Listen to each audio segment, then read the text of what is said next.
Welcome to our channel. நம்ம இன்றைக்கி இந்த வீடியோவில் எதை பற்றி பார்க்க போகிறோன்னா, உங்கள் வீட்டில் கேஸ் அடுப்பில் இதை மாதிரி கம்மியாக தீ கத்துதா, அதை எப்படி சரி செய்யலான்னு பார்க்கலாம்.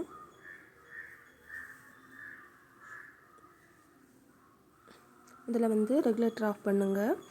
அடுத்து கேஸ் அடுப்போட பார்ட்டை ஒன்று ஒன்றா கலத்தி வைக்கலாம். கலத்தி வச்ச பிறகு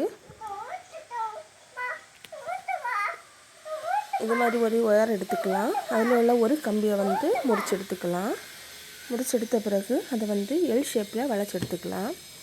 வளைச்சி எடுத்ததுக்கப்புறம் கேஸ் அடுப்பை மறித்து வச்சுட்டு அந்த கேஸ் வர அந்த சின்ன ஹோலில் அழுக்கு அடைஞ்சிருக்கு. அது எதனால் அடைஞ்சிருக்குன்னா, நம்ம டீ போடும்போ சமைக்கும்போ பொங்கி வழியனால் அது தாளை விழுந்து அது ஒரு கரை மாதிரி படிஞ்சிருக்கு.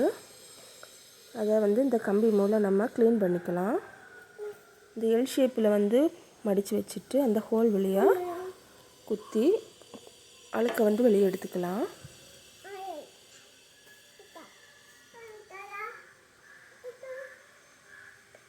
இப்போ அடுப்பு ஃபுல்லாக க்ளீன் பண்ணியாச்சு. ஒரு துணி வச்சு நல்லா துடைச்சி எடுத்துக்கலாம். துடைச்சி எடுத்ததுக்கு பிறகு நம்ம இனி அடுப்பை கமத்தி வச்சு அதுக்கு பார்ட்டெல்லாம் கனெக்ட் பண்ணிவிட்டு நம்ம தீ செக் பண்ணி பார்க்கலாம்.